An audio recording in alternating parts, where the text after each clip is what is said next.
Hello, ladies and gentlemen, boys and girls, children of all ages, cats and kittens, dogs and fucking puppies, and all you wrestling fans out there, especially still locked in quarantine, hopefully not protesting like a fucking idiot and storming the goddamn beaches out there. Welcome to the Wrestling Enthusiast Real Talk. I am Eric Peralta, otherwise known as the Wrestling Enthusiast. Today, we're going to talk about Impact Wrestling's Rebellion. We're going to review the two-night spectacular. We're also going to take a look at some wrestling news and an update on Vince McMahon. The way he looks like a sad case. And maybe some possible rants on a President Pigfucker, but I think Pig Shit has enough bullshit on his own, especially with his butt buddy Anthony Fauci. Fuck that piece of shit. We got ourselves a good show here tonight. Well, let's take a look at some of the wrestling news. See some of the wrestling news going on. For those of you that have watched Dark Side of the Ring, the latest episode featured David Schultz. David Schultz is known for the infamous slap heard around the world, and Schultz slapped the taste out of former 2020 reporter who was attempting to expose the wrestling business. You check that out on Vice TV, and check out all the other episodes of Dark Side of the Ring. Chris Benoit was one of the most emotional episodes I ever seen. The New Jack story was incredibly frightening, but at the same time it was crazy. See how crazy an individual New Jack could get if you mess with his ass. So I wouldn't mess with him if I were you. Jimmy Snuka's death of his girlfriend, and then of course the Brawl for All episode, the assassination of Dina Bravo, and many more will be coming out. And I'm pretty sure there's at least 2 more episodes coming out for the Dark Side of the Ring. Check them out on Vice TV. Speaking of that, CM Punk and Jim Cornette, 2 men who are known for not shying away from letting their voices be heard, they chimed in on the episode. And I'm quoting a quote from Jim Cornette, and this is according to his Twitter. Just realized since there was no Twitter in 1985, I had no way of telling John Stossel what I thought of him, but I can now. You got what you deserved, you whiny little bitch. I'm sorry you got a settlement out of it, but if anyone ever fit the description plaintiff, it's you. So, they're talking about John Stossel. So, yeah, and yes, I agree with him, because I think he is a bitch, and I think he could go fuck himself off. Also, CM Punk kind of chimed in on that. He said, wrestlers and fans who spend the energy to applaud Schultz slapping Stossel, stop and think and spend half that wishing there was a way to stick together and stand up for Schultz being blackballed. Until then, you're all missing the point.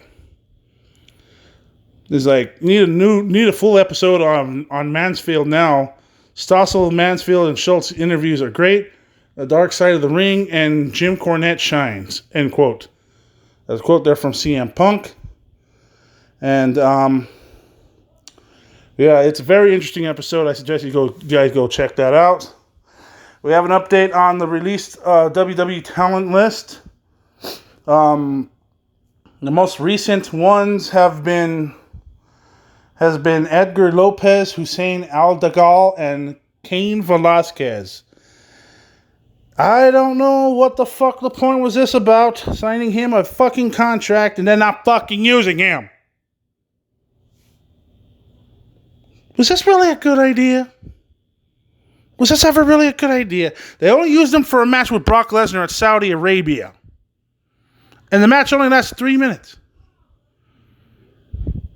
I fucking hate the Saudi Arabian shows. I hate them. The only good one they ever did was the Greatest Royal Rumble. That was in 2018. They did that one Greatest Royal Rumble with a 50-man over-the-top rope Royal Rumble. It featured a lot of guys from the NXT roster and shit. See, that was fun to watch. The rest of the shows, Crown Jewel, Super Showdown, and the other Crown Jewel, it was all a bunch of horse shit. Let's be honest about it. Beyond horse shit. It looked like it's so the shit is so stench worthy. You can see two maggots fuck on top of the pile of shit. That's how stench worthy it is. It's fucking pathetic. Another update. Gerald Briscoe, a longtime producer and coach, has been let go. That's a shame. Hall of Famer too. He has been with the company for so damn long. And it's been so up there. It's just really a shame that shit like this has happened. You know, it's just really hit everyone hard, especially in the pandemic. And I really think it's really bad for them, and I just really feel sorry for them. We have birthdays today. Titus O'Neil turned 43. Today is Wednesday. It's April 29th. Tomorrow will be 30th, and Friday will be May 1st. And we'll into a new month on Friday.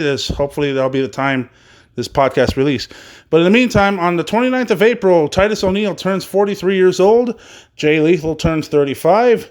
Paul Roma turns 60 on today. And Oksana, former WWE diva Oksana, turned 38 years old. The Iconics member Billie Kay recently launched her own Instagram series. In the first episode, which you can see below in her Instagram, you can see that she has a show called J. McKay Does. And it's basically her playing Halo. And I thought it was a very fun video to watch. I did see it. It was only like a 5-minute video. I think she's getting used to this type of shit too. I mean, so am I. I mean, I'm starting to like watch this type of shit. So, yeah, it's very good. You know, everyone's doing something around this time, especially right now in the current world conditions we're in.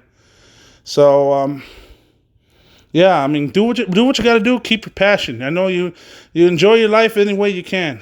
Speaking of the Iconics, where the fuck have they been? It makes me say, you got to be joking, mate. You got to be joking, mate. Like they have not ever appeared on... Sorry, it's just that's the best Australian accent I got. They have not appeared on WWE programming, mate. You got to be joking, mate. Yeah. Unfortunately, it's true. And I don't know what's up with this. It's just a bunch of shit. The way they're being booked. I just don't know what's up with that. I think it's just pretty stupid. The way these guys from NXT and these girls from NXT come up, they get called up and then nothing happens. They've had the NXT. They won the NXT. They won the Women's Tag Team Championship back at WrestleMania 35 last year. What the fuck has happened since then? Anyway, one more news read here. Ricochet and Cedric Alexander have recently formed a new tag team, and they have named themselves with a new tag team name, Two Fly Crew. Sounds familiar. They are using the name in their most recent tweets, and of course in their recent tweets, Two Fly Crew. You know what? It's not a bad name if you think about it. They're using some early '90s hip hop jingle going on there, so it's going to be interesting to see what happens here. That's about pretty much it for that's pretty much it for the news. Oh, actually, there is one more newsworthy situation. Amanda Nunes took on to Twitter this week and posted some video footage of her 2015 fight with WWE superstar Shayna Baszler. When she was contacted by Sports Illustrated and asked about why she posted the video, Nunez said, "It was a huge moment in my career, and it's not about showing people that I hurt her. It's a reminder to me about believing in my coach. My coach at the time wanted me to drop her with a leg kick, and that's exactly what happened." When she was asked about possibly working for WWE, she said, "Not right now, but maybe later when I retire. I'm open to it. Why not? I could try something new." So you can never say never in a time like this, especially when it comes to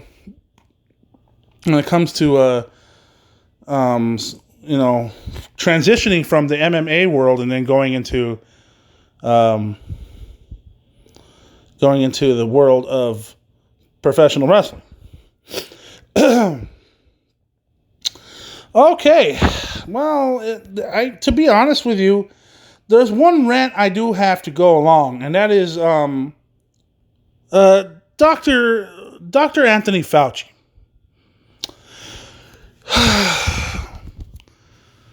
This is really,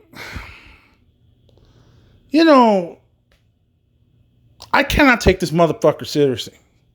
He has been appointed by Trump.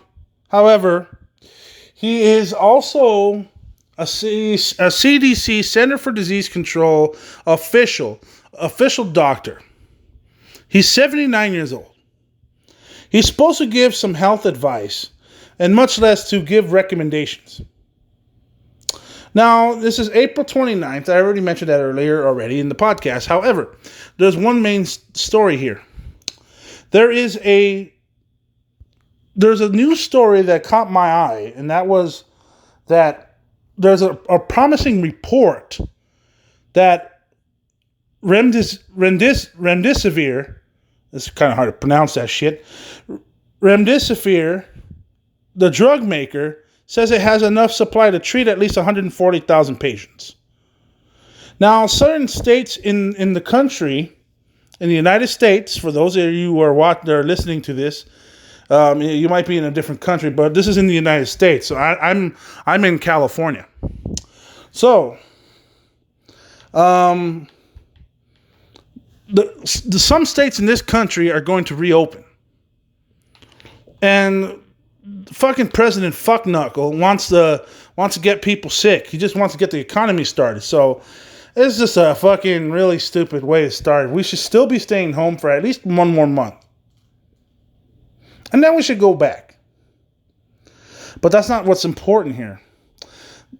They said that there's an update that remdesivir, the drug maker, says it has enough supply to treat at least 140,000 patients. In case you don't know, that one of the top stories is there might be an optimism report on. There might be a report for the.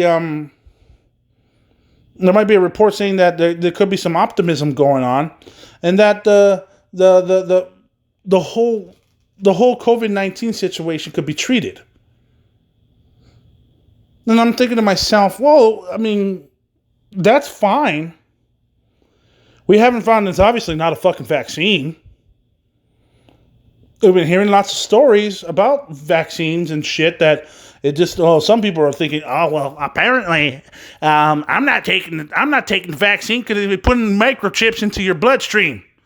They're going to try to kill you whenever they can. Well, to be honest with you, you might be right. You might be wrong. Some people have to find out. That's what I'm thinking about. But, okay, so we got that optimistical news story going on today. So we're thinking to ourselves, oh, maybe we do have time. Maybe we could possibly start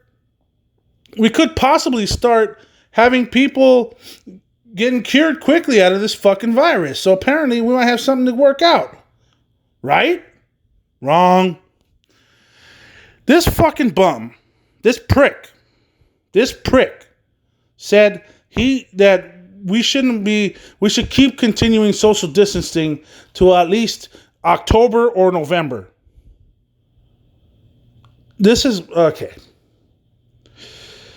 This has been going on for fucking... This is really ridiculous. See, okay, let me just do this here.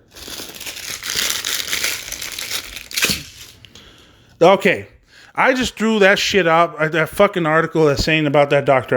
Anthony Fauci shit. Because let me tell you something, you motherfucker. You're one of these stupid fucking pricks. Just like Donald Trump, just like Mitch McConnell, just like Gavin Newsom, just like Nancy Pelosi, just like Mike Pence.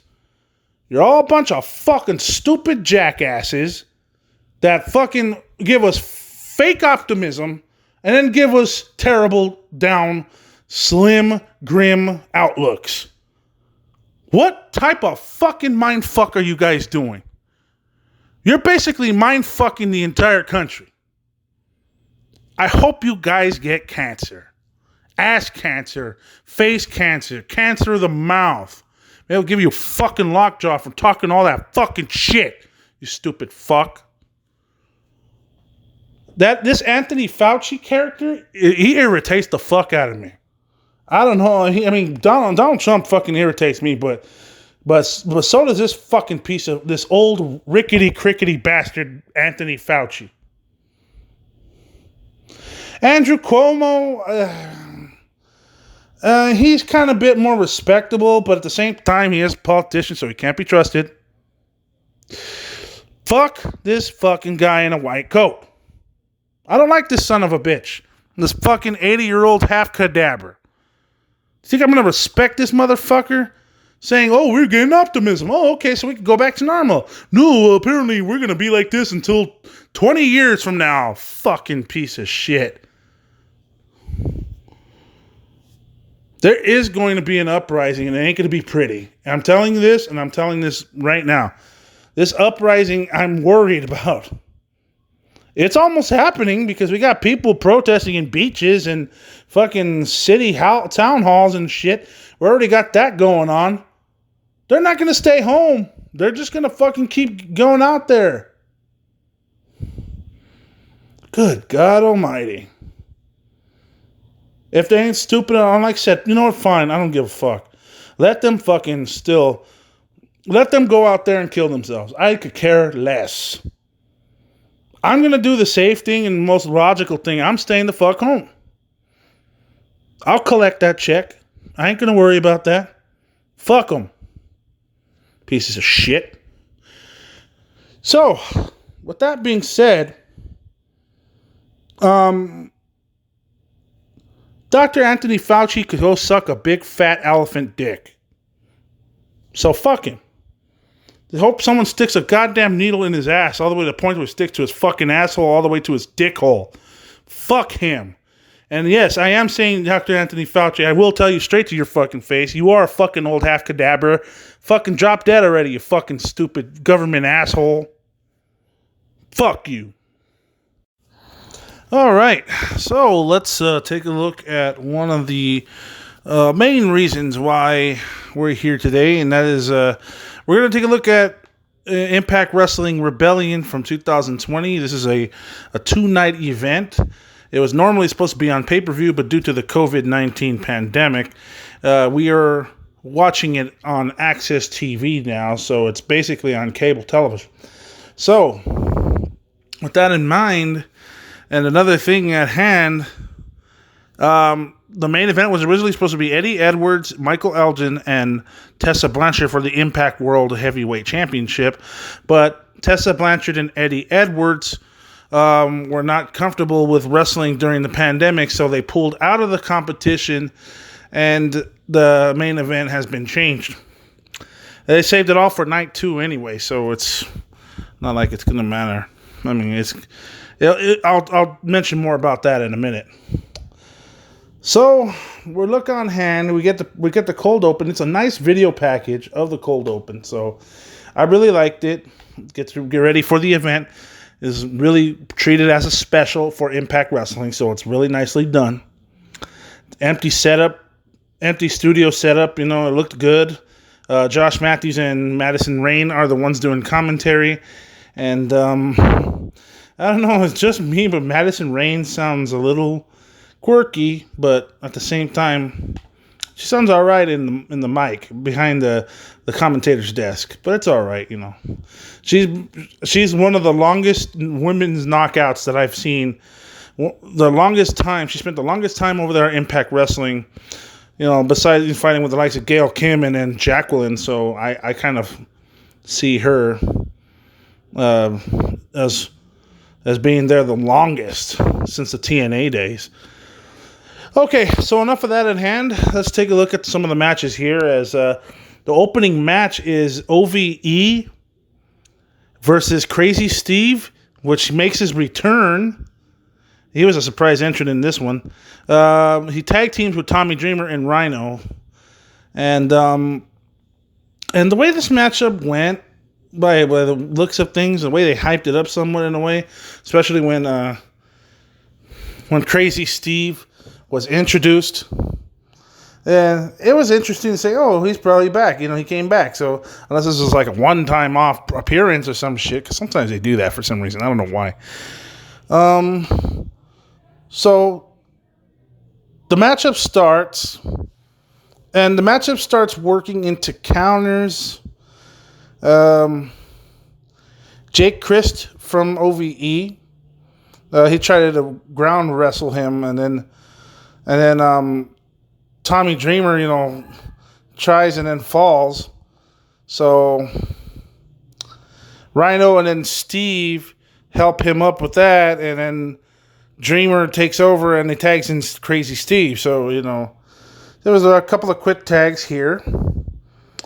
There was a moment in the match where I think was Steve tagged in and controlling with some clotheslines, and then Fulton tags in from OVE, and then Steve powders in, then it gets powdered in, and then Rhino ends up getting tagged, and then they trade, and then Fulton works him over in the corner, and then Dave Christ then follows with a couple of strikes.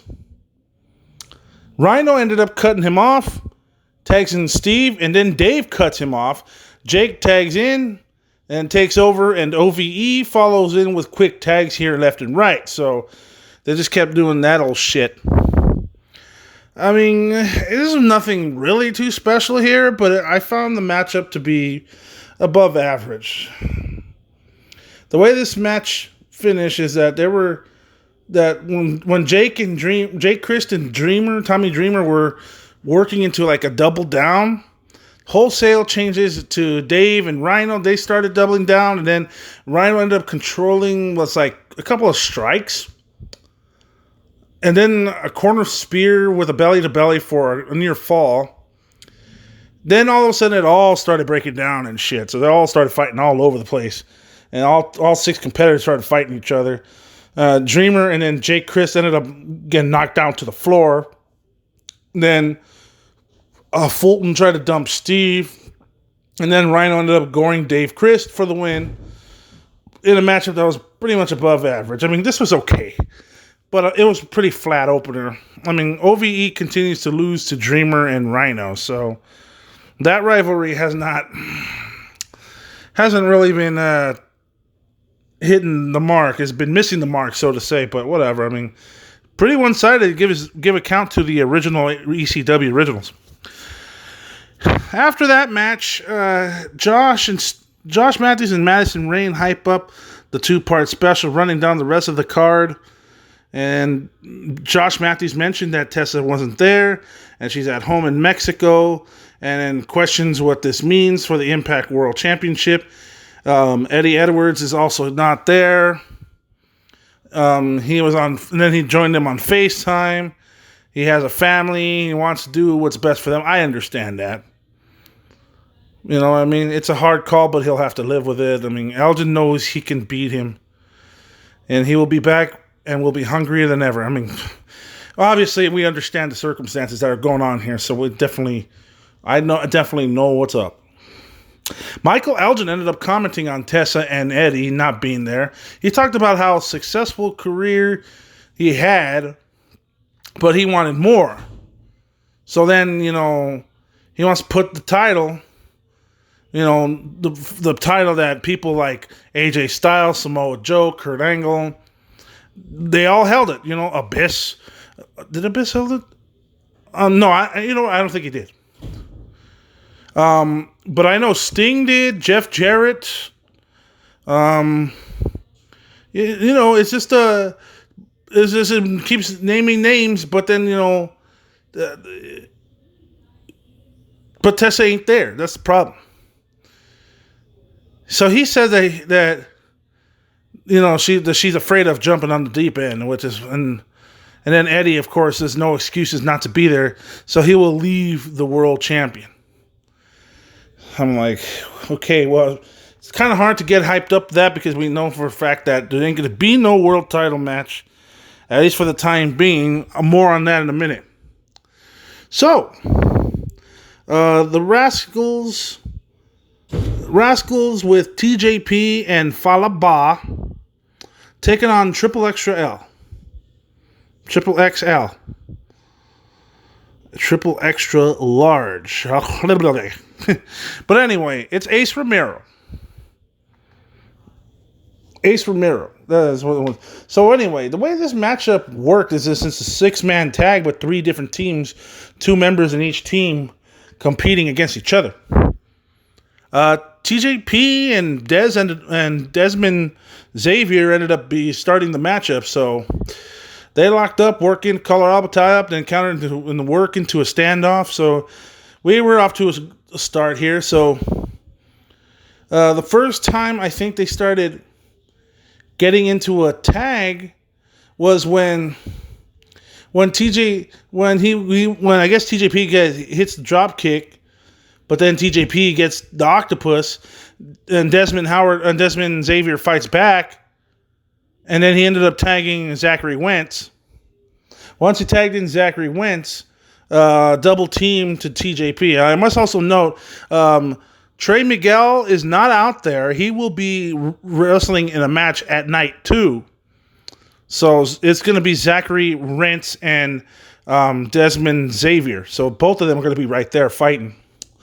And as far as the matchup goes, I kind of find it interesting the fact that that you got 3 big heavyweights there. You got Falaba, who was like a beast. It's 375 pounds. And then you got Larry, who is like 405 pounds. And then you got Ace Romero, AC Baby. One big dude that surprisingly is agile, and I get incredibly impressed by the way he wrestles.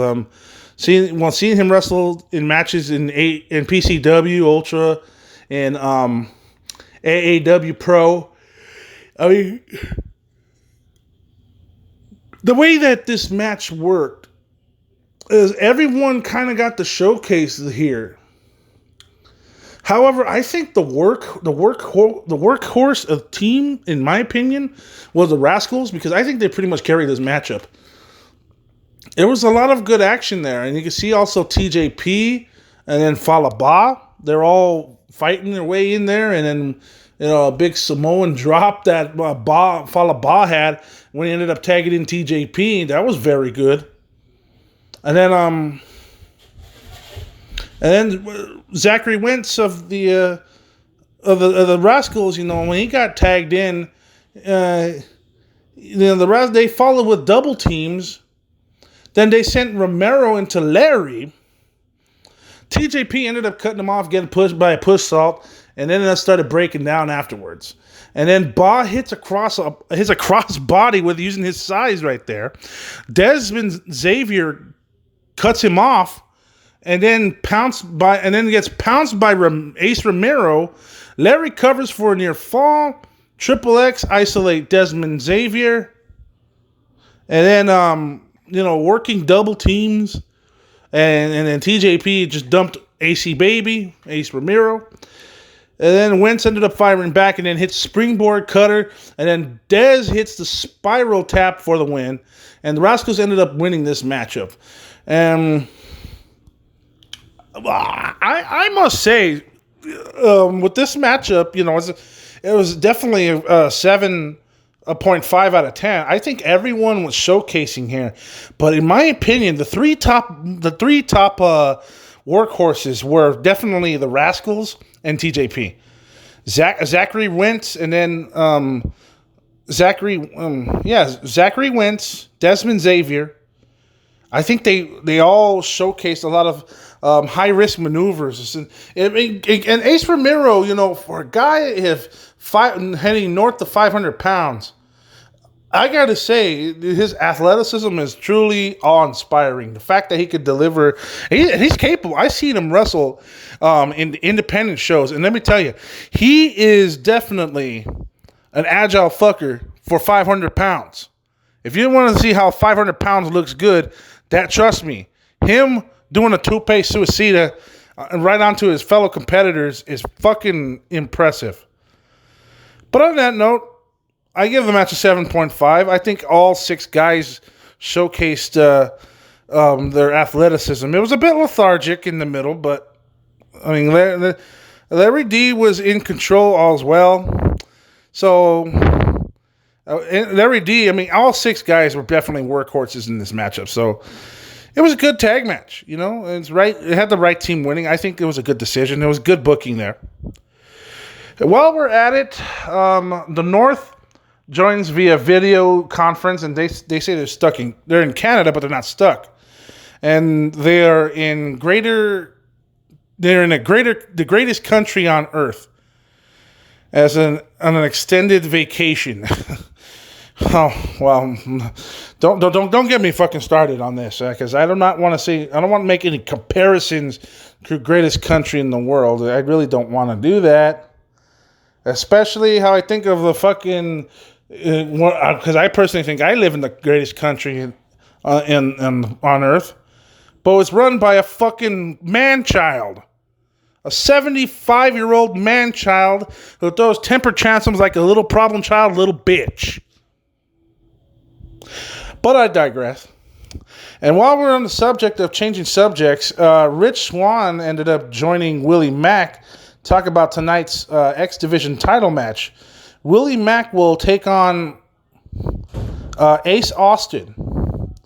Ace Austin also has a reputation in the Indies. He's got he's very quick, athletic, and agile wrestler. Willie Mack is known for taking risks. He moves for a big dude. I think he's got the right capabilities. He was a former NWA North American champion. So let's see how he does here at the Impact X Division Championship. Let's see how it goes with Ace Austin and Willie Mack. So the way this matchup started, Ace Austin was stalling because apparently he's the heel, Willie Mack is the babyface. And Ace Austin just fucking took over a goddamn minute. Just stood around stalling for a minute. And after that minute, he offers a handshake. So, and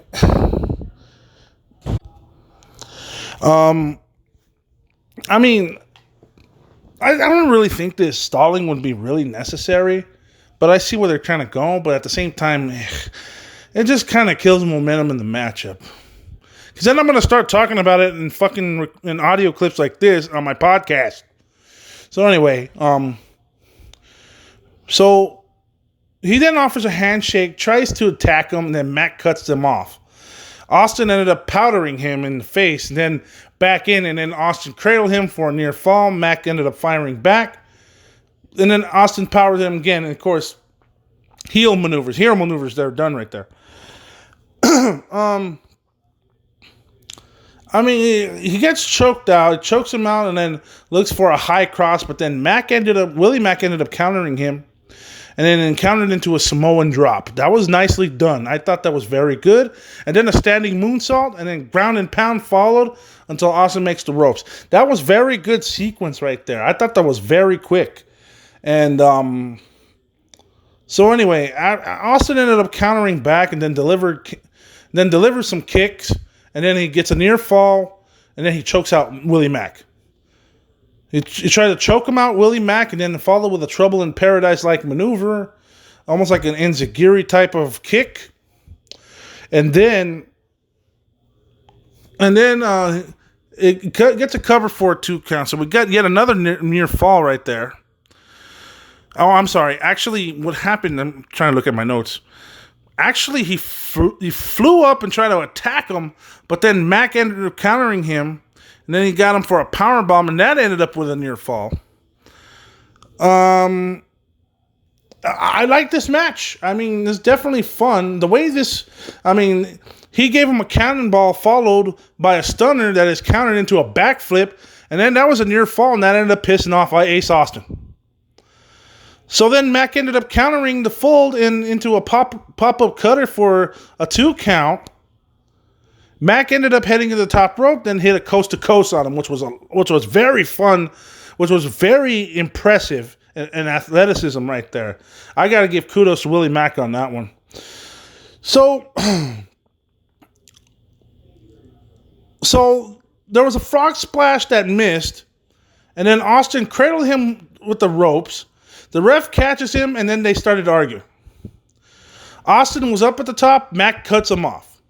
And then Austin ended up countering him, and then he ended up crotching him. But then Mack countered into a stunner on the buckles, and then gave him a frog splash, and then he finished it up, and Willie Mack ended up becoming the champion. The new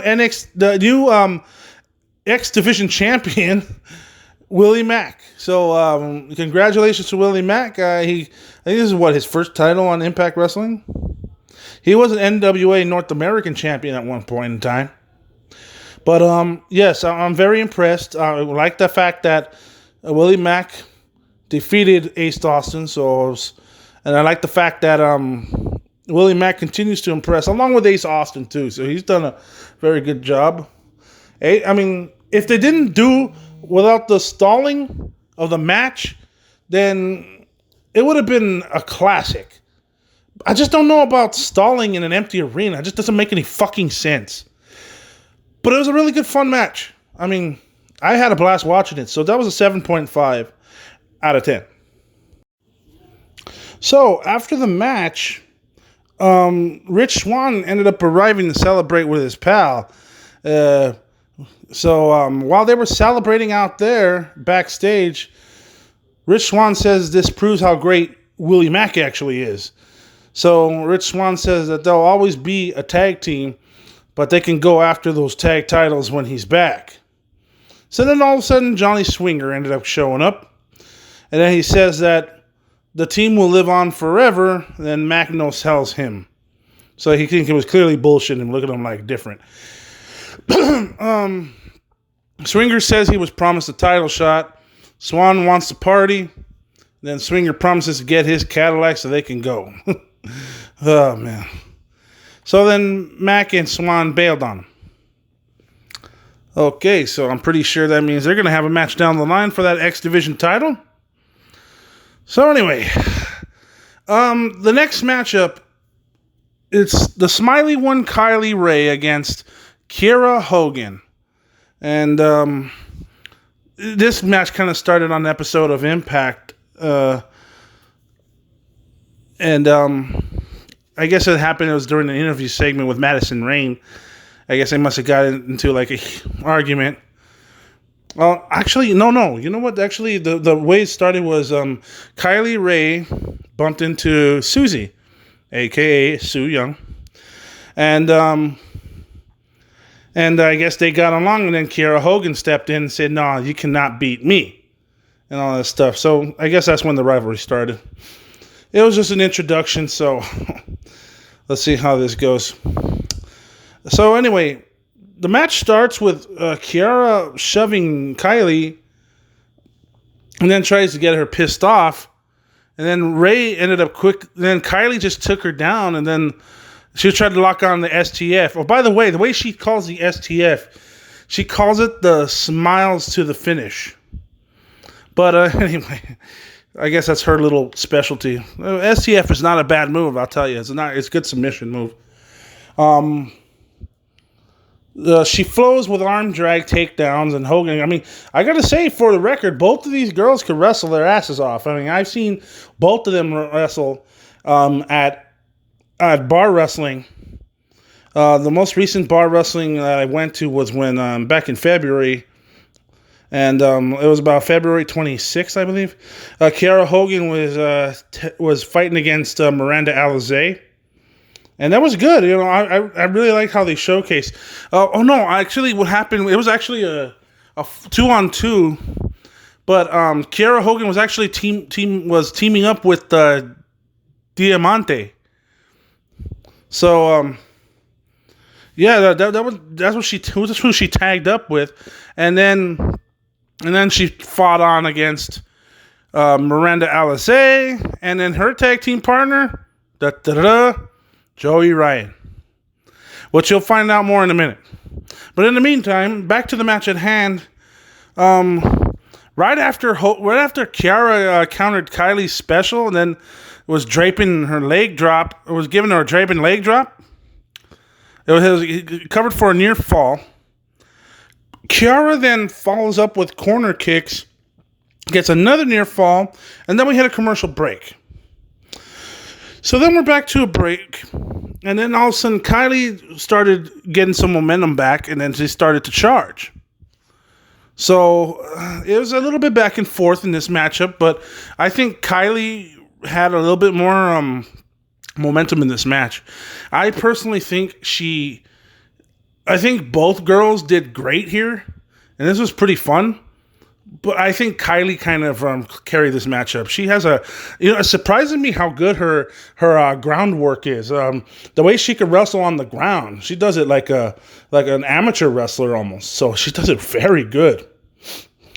So in the meantime, a little bit towards the end of the matchup, we see the Kylie special, and then she gets a near fall out of that. Then Kiara ends up fighting off the STF. Then she stuns her off the ropes. Then a super kick followed in for a near fall, 2 count. Kylie counters the purge into a suplex. Then she follows up with a couple of punches here and there. Then Kylie gives her a cannonball. Kiara then poked her in the eye. That pissed her off. And she hit a grounded super kick. Then it follows with a grounded pound. She started talking shit to Kylie. And then Kylie locked up the smiles to the finish, and Kiara Hogan taps out. So Kylie Ray gets her first quote-unquote pay-per-view victory in Impact Wrestling, so good for her. This was good. This was a good match. It was fun. It was competitive. There was not really a super advantage of it. Slightly, I think Kylie Ray kind of carried the match a little bit. But they both did tremendous. And it was a good way to make Kylie over in this predicament here. So, good matchup. Good matchup, ladies. Okay, so the main event of night number 1 ended up being this unsanctioned match between Ken Shamrock and Sami Callihan. And I look at Ken Shamrock and I think to myself, oh boy. And let me just reiterate something here for a minute. I have seen Ken Shamrock fight before in the past. I've seen him a few times during the Attitude Era. I seen him actually fight in the UFC when he was fighting against Tito Ortiz and he got his ass handed to him several times and all that. I mean, I could tell he's not aged well. I mean, but I think it's because it's ruggedness. How am I saying? All the scars and bumps, bruises and cuts and scrapes all of a sudden merge onto you when you wake up in the morning and you look at yourself in the mirror in the restroom light, and then you think to yourself, "Fuck, that can't be right." It's fucking filled with bumps and scars and black marks and all that shit on your forehead. God damn, I look like Eric Stoltz. Look like Eric Stoltz in that Mask movie. But anyway. So yeah, that's Ken Shamrock taking on Sami Callihan. And the first thing the first thing that happens, as soon as Ken Shamrock try to attempt to go into the ring, Sammy ended up attacking with a suicide dive. Gives him a tope suicida during Ken's entrance. Okay, so we're off to a fast start, and we barely started talking about this fucking thing. So, they follow with suplexes onto the floor, and then he ends up whipping Ken Shamrock to the barricades. Ken gets all pissed off, and then he starts striking him and kicking him, punching and kicking the shit out of him, and then whipping Sammy into the barricades again. Then lays in a couple more strikes in, and then he kicks him back into the barricades yet again. I mean, granted, the barricades were pretty much fucking useless because there's no people there, so fuck it, right? Might as well use it as weapons. So some of this shit only ended up with probably 2 or 3 minutes in the ring. Then they fought backstage. And then when we go backstage, it's presented in a cinematic form. Cinematic presentation. So they end up backstage. Sammy blinds him with powder. Throws powder in his face. Follows with trash can lid shots to the head. Then Sammy uses a chain. And he uses it to punch Ken Shamrock with it. Then so he tries to choke out Ken with it. And then he claims that he's the real world's most dangerous man. And then that ended up infuriating Ken Shamrock. And then Ken ended up fucking punching and kicking him. And he was yowling a lot. He still does that. Ah! So, yeah, that's him. And then, while that shit was going on, OVE started coming out and they started jumping him. And then they kicked the shit out of Ken, and then Sammy gives a thumbs up and thumbs down. Then all of a sudden he knocks out Fulton with a bat. And then he takes out Jake and Dave Christ. And then they agree that they're going to finish shit outside. So what the fuck does that mean? Does that mean that Sami Callihan has dissed OVE and he's leaving the group? That's a big takeaway there. Anyway, so they go out to the parking lot. They started brawling by a production truck. Ken started controlling the fight until Sammy low blows him and gives him a nut shot in the fucking balls. Then he attempts to choke him out. Ken ended up fighting back. Then he escaped and gave him the ankle lock and ankle locked on Sammy. Sammy kept fighting back, and then all of a sudden he started to fade away. And then all of a sudden the referee waves it off and declares Ken Shamrock the victory. Where have I seen that shit before? Could it be WrestleMania 13? Yeah, something like that. Yeah, I can't remember when I remember about that. It was Bret the Hitman Hart taking on Stone Cold Steve Austin at WrestleMania 13 in a submission match. And then, I forgot to mention, there was a special guest referee in that one. Who was the special guest referee in that match? It was Ken Shamrock! I wonder where they got this idea. I mean, this was okay. Thankfully, it was not bad. Because you got Sami Callihan. He's not that good of a wrestler, but he's a good brawler, though. And I think that's why he likes to get in these type of matches. With baseball bats and chairs and chains and all that shit. I mean, that's a brawler's mentality, which fine. That's perfect for him. You're good at brawling? Have at it. He's very good. I actually met Sami Callihan. One of the toughest dudes you could see fight.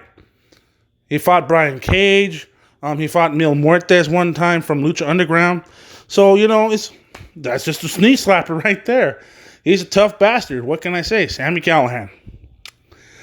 So, I felt the finish was a carbon copy of Austin and Bret Hart at WrestleMania 13. But whatever. I'm not really complaining too much.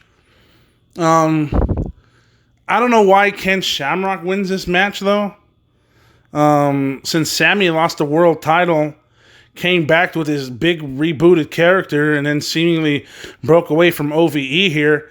And then he lost to Ken Shamrock in 2020. So, Sammy. Not having a good 2020, I will say that. It's like he's been buried. What do I think about night number 1? Well, here's the thing. Match of the night, I gave it to Willie Mack, and it's a tie kind of between Willie Mack and Ace Austin. And the 6-man tag that the 6-man tag with the Rascals, TJP, Falaba, along with Triple Extra Large with Ace Romero and Larry D. They both were 7.5s, and the Kylie Ray match was a third place with a 7 out of 10. I liked a lot of the action in the show. The first match the opening was flat with Tommy Dreamer, Rhino, and Crazy Steve, but it was a 5.5. It started flat and ended flat. Unfortunately, I hate to say it. This was not bad. It wasn't bad, but this was a 6, and I'll tell you why. The booking kind of was... I questioned the booking a little bit. I don't know why Ken Shamrock needs to beat Sami Callihan, especially since he comes up to be this hacker. So I kind of don't understand that philosophy. I don't know where this is going to go, but I mean, it could be interesting to see what's going to happen. I mean, and especially in an environment like this, I cannot really critique it too much because there's no fan service there. So I have to give an excuse. Same thing with WWE, same thing with AEW, NXT, yada, yada, yada, any type of promotion. So, I can't critique it too much. The only thing I could say is that, the show gets a solid 6.5. It was good because, I mean, it's a watchable show. I suggest you watch it. If you're a wrestling purist, and you're curious about certain shows and shit and certain outcomes and certain things that comes out, night number 1 is for you. Now, my question is, how is night number 2? That is my main question. So let's take a look at it, shall we? So night number 2, night number 1 showcased 5 matches. This time, night number 2 is only showcasing 4. But I'll get to that in a second. We already know who the commentators are. We already know who it is. The same crew for night number 1. So let's get right to the matches for night number 2. Night number 2 showcased the beginning match, which was Chris Bay in a 4-way matchup, a 4-way dance versus Suicide versus Rohit Raju versus Trey Miguel of the Rascals. And right away, they get right to working into counters left and right in the 4-way. Then the 4-way switches as Suicide and Trey then back off a little bit. Bay dropkick Suicide. Raju dumps Trey. And he and Bay isolate Suicide with double teams. Suicide then runs together and then works the double octopus on him until Raju attacks him. So, he was... I'm looking at my notes. Basically, what happened is that he's trying to, make way, trying to cut him off. And Suicide ended up cutting him off. And there was a couple of near falls in this matchup. And then a Hurricanrana, because it was trying to hit with a lucha arm drag. Then a Hurricanrana hit. Trey ended up cutting him off and then runs wild all over his opponents. Chris Bay counters back, takes out Suicide, and then dumps Trey Miguel. Then Raju begs off and then cradles him for 2.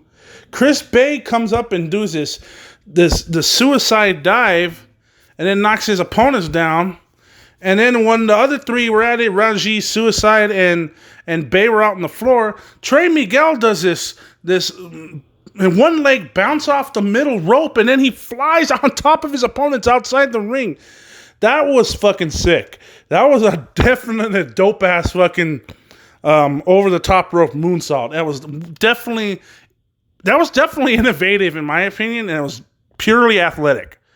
So I gotta give Trey Miguel lots of props for that one. He definitely, I think Suicide, Chris Bay, they all did wonderfully good. They executed a lot of the.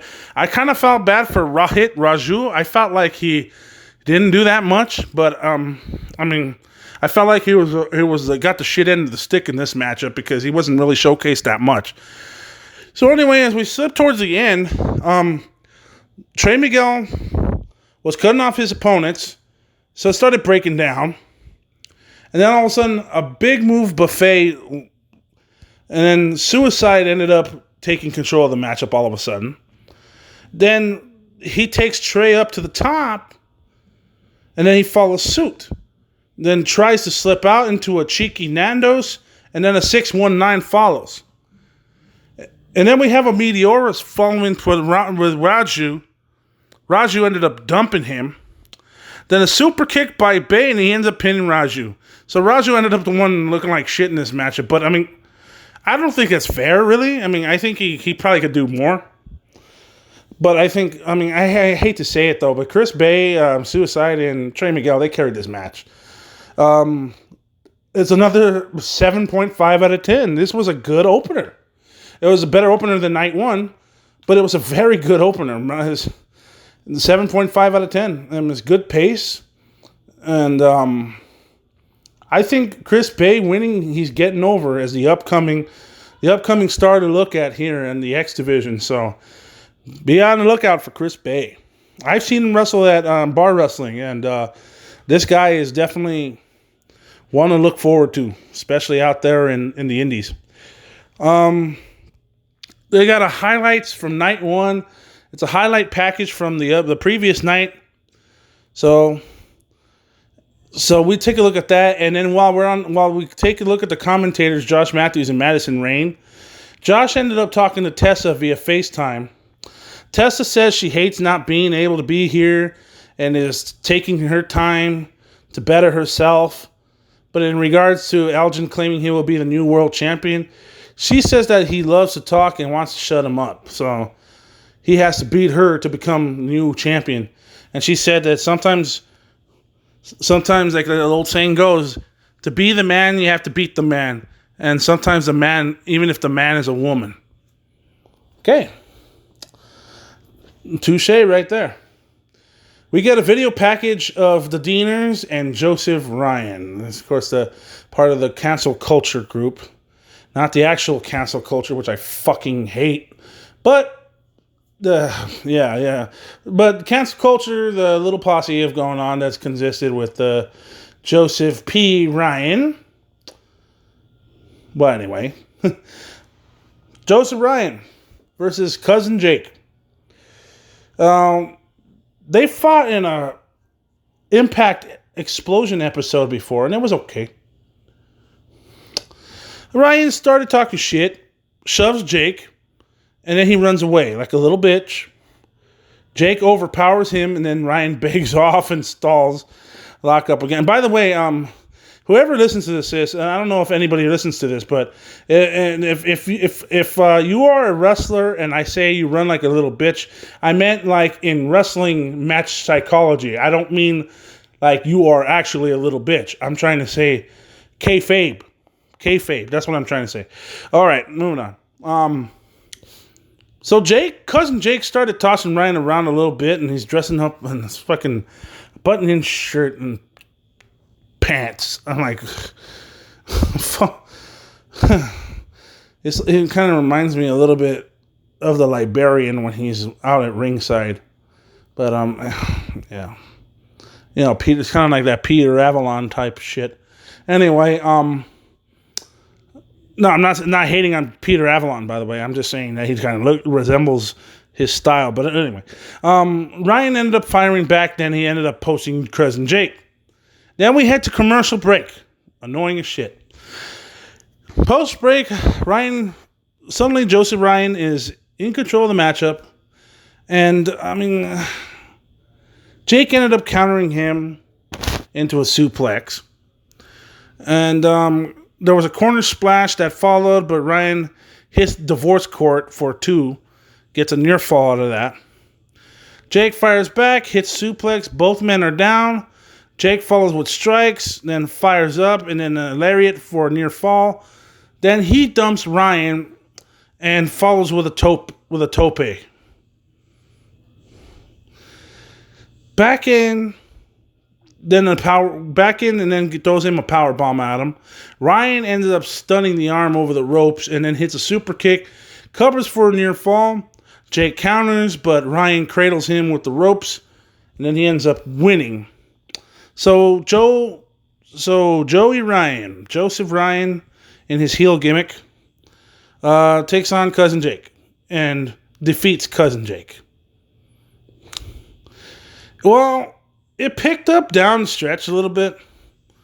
The body of the match was a bit flat. I mean, I hate to say it, but, I don't like to criticize too much, especially, if the match gets a 3.5 out of 10, then I'll start talking shit. But other than that, nah, I mean, it's not really a type of match you would have in an empty arena. I mean, this is more fitting for a crowd. If it hadn't been a more crowd reaction, then I'm afraid this would have worked out better. But my score is 5 out of 10. And what that means, meh. Just meh. Moving on, we see that we get a video package of Rosemary, and she's at the bar complaining to Taya about having to work this Full Metal Mayhem match. Taya has been reduced to wearing sweatpants. Jordan Grace makes her ill, and Rosemary says she understands and tells her to come and face Havoc instead of her. Taya refuses, and Rosemary says the feud is in her past, while Taya needs to get back into her warrior mentality, whatever the hell that means. And Taya promises her a girls' night when she wins. So Rosemary then agrees, but Taya owes her one. It's going to be interesting to see how she is since she's not at the undead realm no more. Havoc tells a story about her history with Rosemary in a video package. So it goes back to the undead realm. Interesting story, by the way. If you haven't watched Impact Wrestling, the Undead Realm is a group that was by Father Mitchell, who is the sinister minister of the disciples of the church. That was back in 2002 TNA days. It was very, very interesting. It involved 3 women wrestlers that have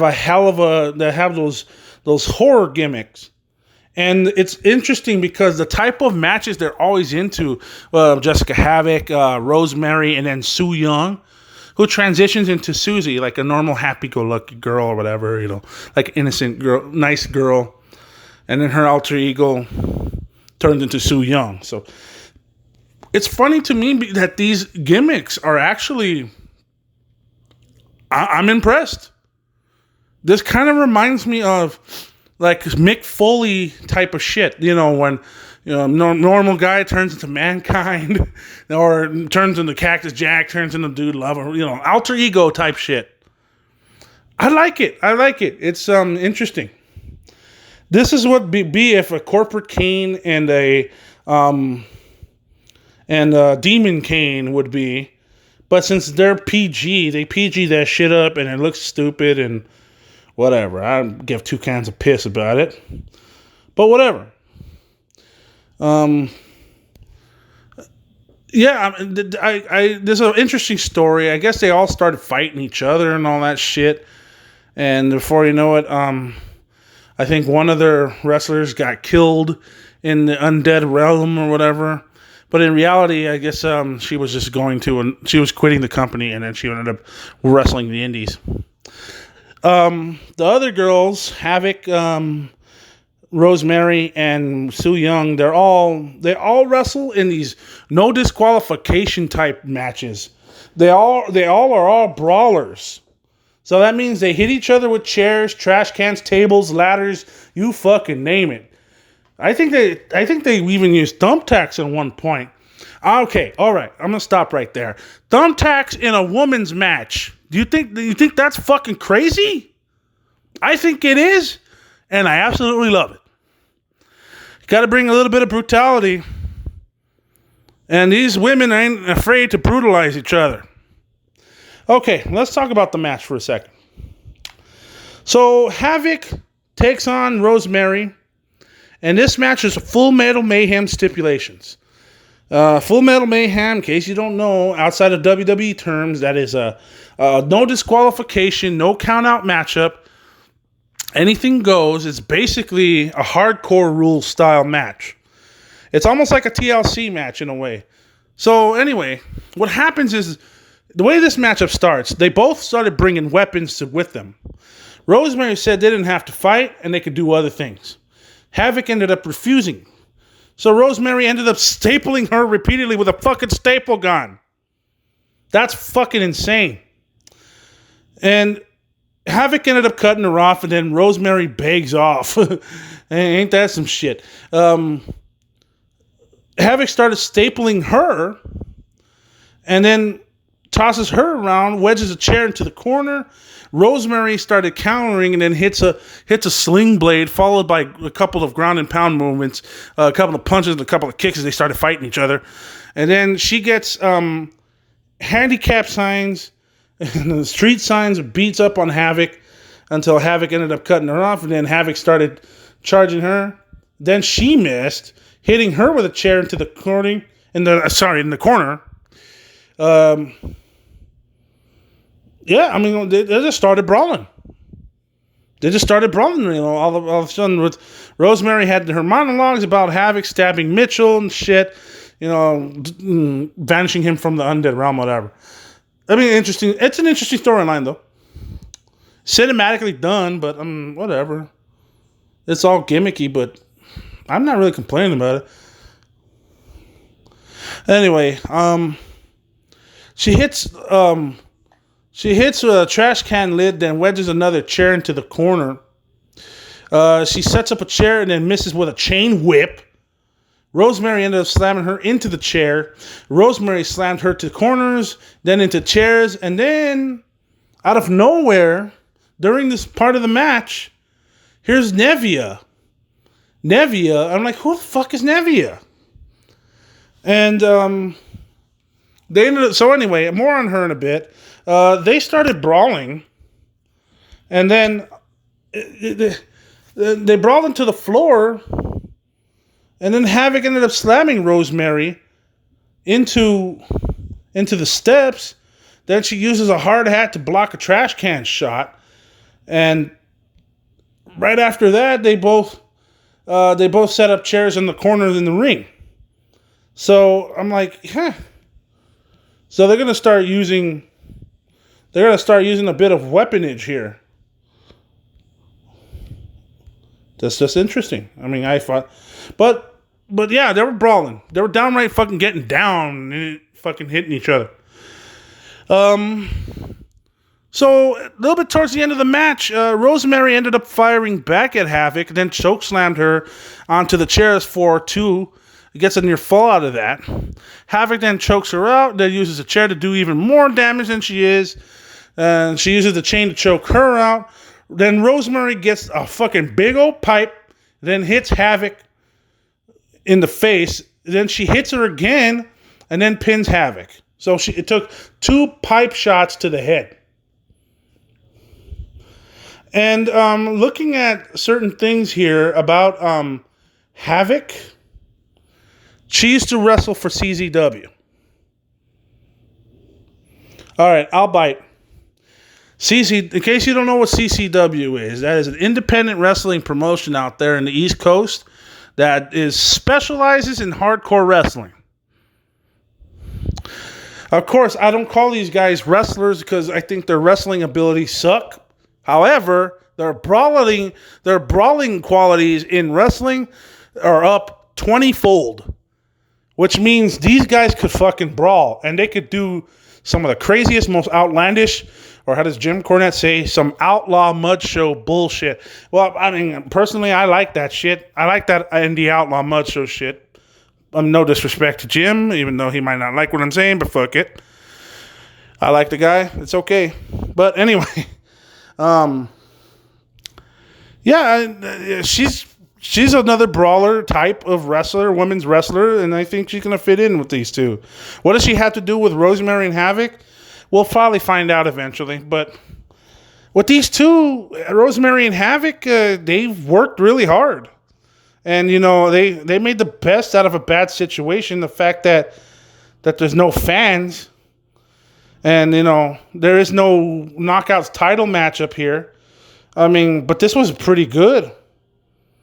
And the Nevia, them teasing Nevia, I who knows where that's going to happen, where that's going to end up. So, props to them. The match is a 6.5. I enjoyed it. It was brutal, but it also led some more questions, but at the same time, I liked it. So, there you go. That's my opinion on that. Okay. So, after that Full Metal Mayhem match, Willie Mack and Rich Swann are interviewed. They're still buzzing about Willie Mack winning the X Division championship. Something that he's wanted for a long time. Rich Swann kept putting him over, kept putting Willie Mack over because they know each other and all that shit. And Mack said he'll be a great champion. Then Johnny Swinger arrives, crash party, once again. And then, she says that Mack promised him a title shot and a shot at the strap. And I noticed he said strap there. Now, I must keep in mind, if this was WWE and said, I'm going for a shot at the strap, that shit, he'll get yelled at by fucking Vince McMahon, by the way, for that shit, because it's not a shot at the strap. It's not a shot at the title. It's what you call an opportunity at the title, or a title opportunity. Shut up, fucking Vince. Anyway, back to the matter at hand. We got another video package, and it's an Impact Wrestling throwback, and it's Sami Callihan taking on Rich Swann from Rebellion from 2019, which was last year's Rebellion. And they were fighting because Sami Callihan did not use thumbtacks. He did not use no broken glass. He used fucking Legos as a weapon. He used Legos as a weapon. I've never seen shit like that before. I did see Rebellion 2019, and it was a good show. Tessa was in it. There was a crowd. I mean, I am not hating the fact that they're doing the show, especially in times like this. But, no, of course. I mean, come to think of it, they had a good show. I'll review that soon, but they had a good show. So, it was definitely something to check out. Now, back to this year. Michael Elgin is interviewed, and then he's disappointed that Eddie Edwards and Tessa Blanchard are not there, and he would have sent them to the hospital. But things haven't changed, and he'll be champion tonight. We got a really good Elgin video package to follow suit with that, saying that he's ready. So he's dressed to compete. He says that Rebellion holds a special place. Yada, yada, yada. It's a big old thing. Rebellion holds a special place in his heart because he debuted at Rebellion, because he came from Ring of Honor at one point. And he stated he would be world champion. That would have been realized if his opponents weren't cowards and no-showed. They don't want any of Big Mike, so he demands that the ref award him the championship. Oh, shit. He changes his mind and demands David Pincer to do it. And he reluctantly agrees, but as he does, the lights go out, and Moose ended up arriving, wearing the old TNA World title. He says that he understands the guilt of Michael Elgin. He has no opponent. Eddie no-showed as Tessa holds the championship hostage. Moose said he is a world champion, but Elgin says he respects TNA while Moose tried to ruin them and then go back to the mid card where you're a comedy act. Oh shit. We got a little bit of fourth wall shit coming here. So Moose says he conquered TNA talents and offered to defend it against him. Then all of a sudden, Hernandez shows up. I haven't seen Hernandez in a long time, so it's been kind of a little bit surprising to see him. Hernandez arrives and says Moose never beat him, so he wants in. So we got a triple threat match now for a quote-unquote TNA World Championship. I guess they had to do something, make this match, the main event, worth the value. So while this goes on, all three of them started brawling. Elgin hits a dive and then ended up back in. Moose then gets double teamed, and then Elgin tries to take control. Hernandez ended up countering back, and then takes Elgin down, and as Moose attacks with strikes. Then he kind of follows up with like a drop kick, and then Elgin counters it with a Northern Lights, and gets a suplex for a 2. Northern Lights suplex, that was amazing. It was pretty clean. He followed with a clothesline, and as soon as he did that, Hernandez backdrops Moose and then works over Elgin. And while all that was going on, Elgin took out his knee and then follows with a half crab. Like gets him like a half Boston crab kind of like maneuver. And then he gets it on Moose. Hernandez ended up cutting him off and then delivers some chops, knife edge chops. And then they work their way up the top, and then Moose joins in. Heads up top and gets dumped as Elgin fights off Hernandez. He follows in, gives him, I think it gives him like a missile drop kick, then gets a near fall. And then we go to commercial break. As soon as they go to commercial break, I'm like, what the fuck, man? I'm enjoying this match. Fuck the commercial break. But as soon as I waited, as soon as the commercial break finishes, Michael Elgin is still in control, and he starts kicking their asses. And Hernandez ended up firing back. He gets cut off by Michael Elgin. Moose ended up joining back in. You know, to be honest with you, and I'll be fair out of this, Moose didn't really do too much until probably like at the end of the matchup. Michael Elgin, I think, was probably doing the most work. And judging by, looking at Michael Elgin wrestle in Ring of Honor, I think he's done a lot more. He's done a lot more at producing wrestling and in good brawling as well, and combining it into two.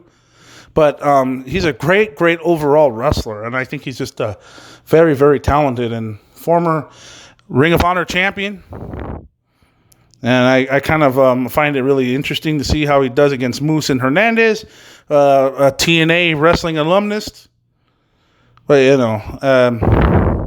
he carried most of this match. A little bit towards the end, Hernandez ended up trading shots with Moose. He hits a spine buster, trying to get a cover. Michael Elgin breaks the count. Hernandez cuts him off. Then he dumps Moose. A buckle bomb by Michael Elgin, which is one of the most riskiest and dangerous things. As I mentioned previously with Nia Jax.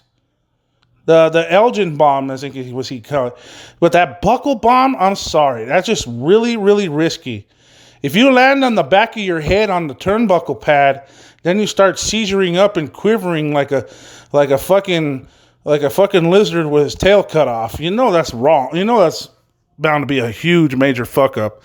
And you might potentially paralyze or injure the fucking guy. So I think that's very risky. But nonetheless, Elgin gets a 2 count. Moose pulls out the referee. Elgin gets pissed, argues with the referee, and shoves him down. Then Supermex dive by Hernandez. And then another referee is down. Back in, and then Moose spears Hernandez and pins, and Moose ended up winning the match by pinning Hernandez. 1, 2, 3, and a very solid effort here. A 7 out of 10. I'll give them credit to where credit is due.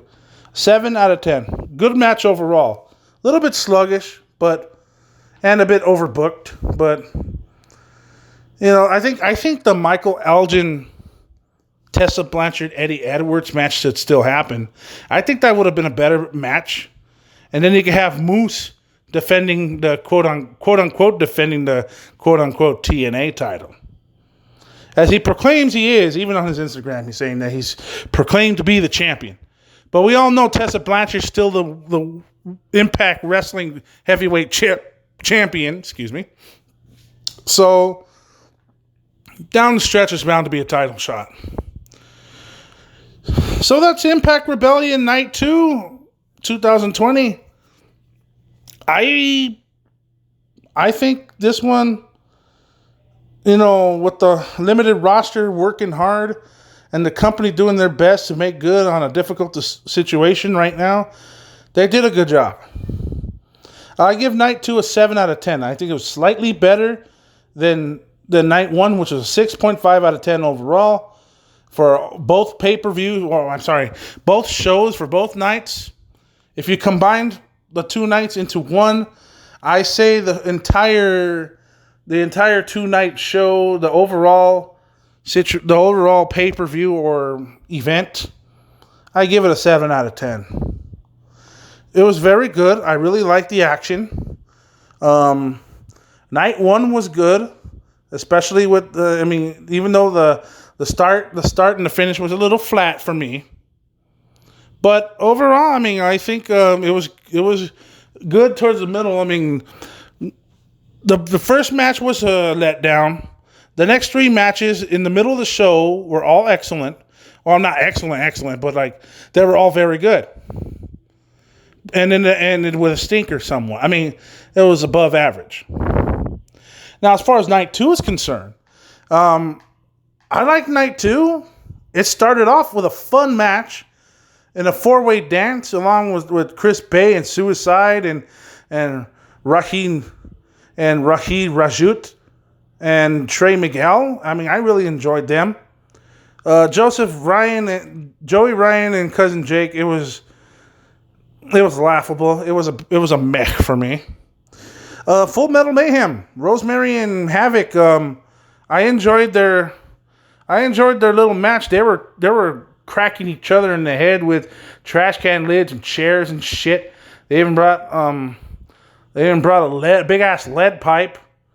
So that was cool. And then the Nevia tease. Who knows where the fuck this is gonna go? But it was interesting. And as far as the outcome is concerned with the main event, Moose beating Hernandez and Michael Elgin.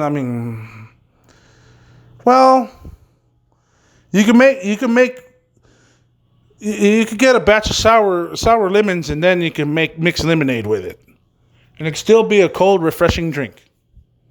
In this case, you made a triple threat match with 2 no-shows, but still made a triple threat matchup, 3-way dance or whatever you want to call it, and have some sort of title come in place.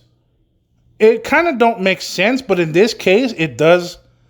So consider it like an interim type thing. Just like the way UFC does it when an absentee champion can't defend a title because of injury or whatnot, or illness. Have an interim title at hand. And sure enough, this counts. So I like this match. So kudos to them. All right, now before the podcast ends, I just want to say I have an update because last week, if you were tuned in last week on the podcast, I ended the episode by ranting about Vince McMahon. Is he a fucking dick or whatever? I conclude to the point, because this is, in my personal opinion, I said yes, he is a fucking dick, and he just, all he does is just look out for himself and his own interests. That's all he's invested in. He's a selfish individual. So fuck him. I don't care about him. He's a supporter to Donald Trump. I really don't give a fuck about this guy. He's a fucking bum. He's an idiot. And he's out of touch. He doesn't know how wrestlers should be. He wants to... It's called sports entertainment. It's not professional wrestling. It's sports entertainment, pal. Son of a bitch. But we have an update going on. In case you guys didn't know,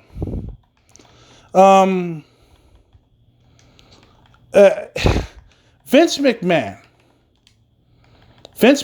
had an appearance on SmackDown. They were celebrating Triple H's 25 years into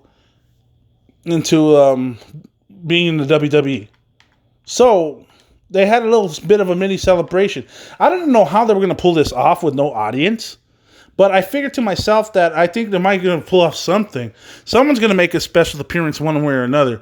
Maybe they might have like 4 or 5 old school wrestlers come out and then start talking to each other, start having a gag reel or some shit, and then something's up. I don't know. So that in mind, here comes Vince McMahon.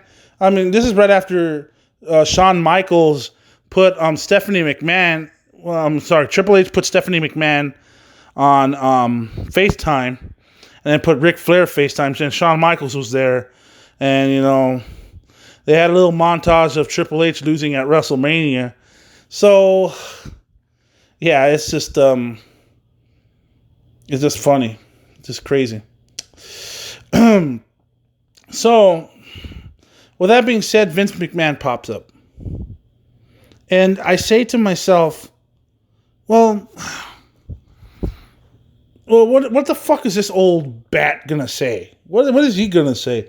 So he congratulates him on 25 years of succeeding, and even mentioning the Katie Vick thing and all that, and that kind of caught me by surprise. And then he started to roast him, if that's what you call it. He just said, "Oh, let's be honest, Triple H, you were just you're just not that good. You were just not that good." I got disturbed because I see this 75-year-old senile old man who owns the fucking company, the biggest wrestling promotion in the world. World-renowned, world-famous, and of course, owned by a billionaire who's now a millionaire, probably. But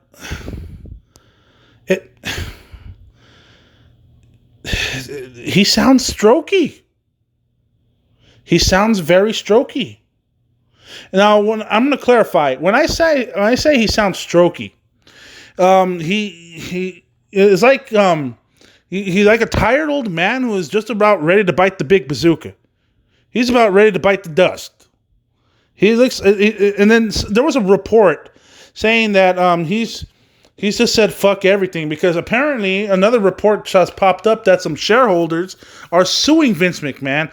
A shareholder by the name of Ryan Melhortz and Melvin Klein, they filed a lawsuit against Vince McMahon, Stephanie McMahon, and Triple H, and then they had some other high-ranking WWE executives alleging that they took action that were not in the best interest in the company's shareholders.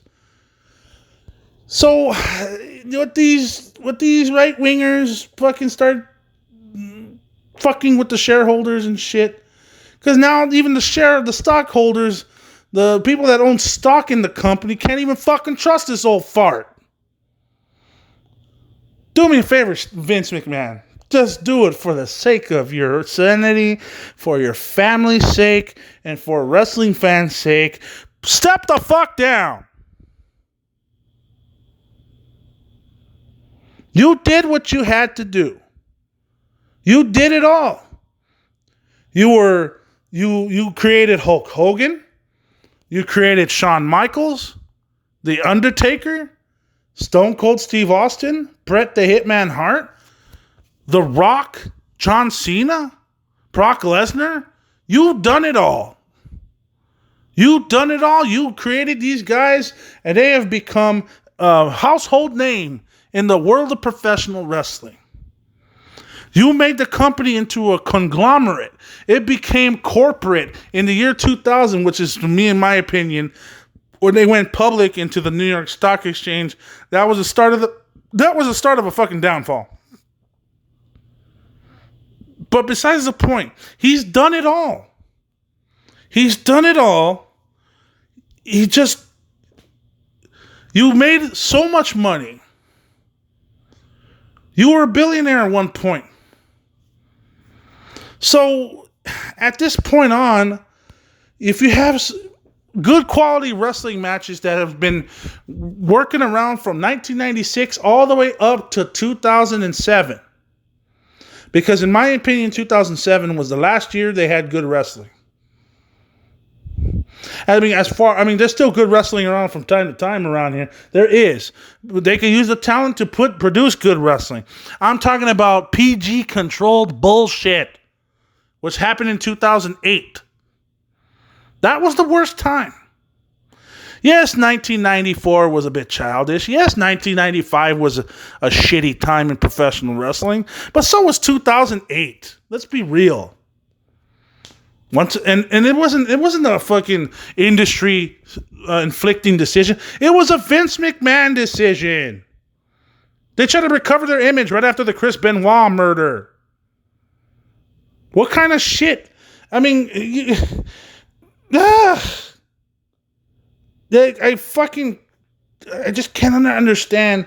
Why would you have a formula that works so well? Yes, banned chair shots to the head. CTE is bad. Yes, concussions is bad. Yes, I understand that. Definitely do. That's obviously one of the sticks of the norm here. But look at this fucking deal here. Come fucking on. Look at, you got people, you got wrestling fans who make the show. Make up 50% of the fucking show. 30% is talent. And 20% is booking. The booking is shit. The talent can't even showcase that they're best. And the crowd is not even that interested in it. Why? Because Vince McMahon is a fucking stubborn fuck that doesn't see through what the fans' reaction to everything that's been going on in the world. And not in a time like this, now that there's a pandemic, but I mean before this. From 2011 all the way to 2019.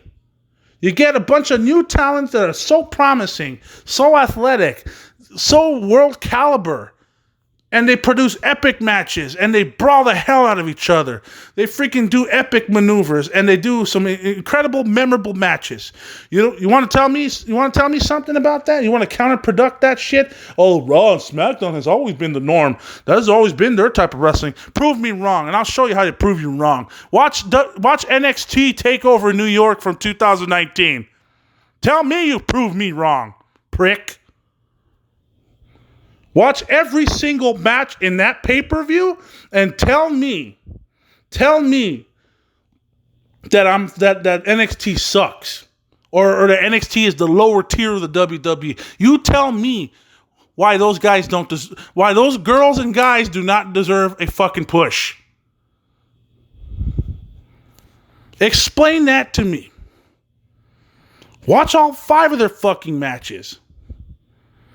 Watch the tag team ladder match. 9 out of 10. Watch Pete Dunne versus Walter. 9 out of 10. Watch Matt Riddle versus Velveteen Dream. 9.5 out of 10. Watch the Fatal 4-Way between Bianca Belair, Kairi Sane, Io Shirai, and Shayna Baszler for the NXT Women's Championship. 9.5 out of 10. Then watch Johnny Gargano fight Adam Cole in a 2 out of 3 falls matchup for the NXT Championship. Originally it was supposed to be Tommaso Ciampa, but he had a neck injury. Understandably so. I understand that. So Johnny Gargano took his spot. And Adam Cole. Now, you tell me, after watching that match, that Raw or SmackDown cannot produce a better match like that. Was it now here's an estimated guess. Was it a 9.5 out of 10? No, it was not. Was it a 9 out of 10? No. Was it even a 10 out of 10? No. I rated it a 12 out of 10, and that was a match that broke the fucking scale. The reason why it broke out of the scale is because the crowd was into it. The fucking athleticism was there. They did what they had to do. They had interference, which ended up being fucking cut off. There was referee bumps. They did every fucking thing that was possible in a wrestling match and a brawl combined. And that turned out to be one of the greatest matches I have ever seen in the 2010s decade. The last time the only thing I could say is that a match that ended up exceeding that amount in this era, CM Punk and John Cena, Money in the Bank 2011. You tell me what type of fucking match is better than that. Well, I'll tell you one. Johnny Gargano, Adam Cole, 2 out of 3 falls, NXT TakeOver New York 2019. Now here's the funny part. That TakeOver, guess who booked that TakeOver? Triple H. Not fucking Vince. Do me a favor, Vince McMahon. For the sake of your life and your family, step the fuck down, you old fart. Okay. Now that's... Well, I was going to think about ending that podcast episode here right now with that, but I do have one more thing, and someone brought it up to me. Someone gave me a question and said, what do you think about Nia Jax being rough in the ring?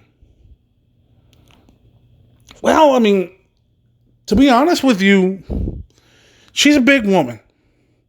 What is she, 6'3" and weigh almost 280 pounds? Naturally, women that are not even half her size are going to have issues with her, especially facing her. Now, is she a little bit rough? Yes, she is. Yes, she is. All she needs to do, because all she needs to do is, she can be a little rough. I saw what happened to Kairi Sane on last week's episode of Raw. Yeah, that buckle bomb went badly, and it hit the back of her neck. Yeah, I get that. She was concussed. We know the history. That TLC match with Becky Lynch and Charlotte. I know, the Kabuki Warriors. TLC match, blah, blah, blah. Okay, well, here's the deal with this.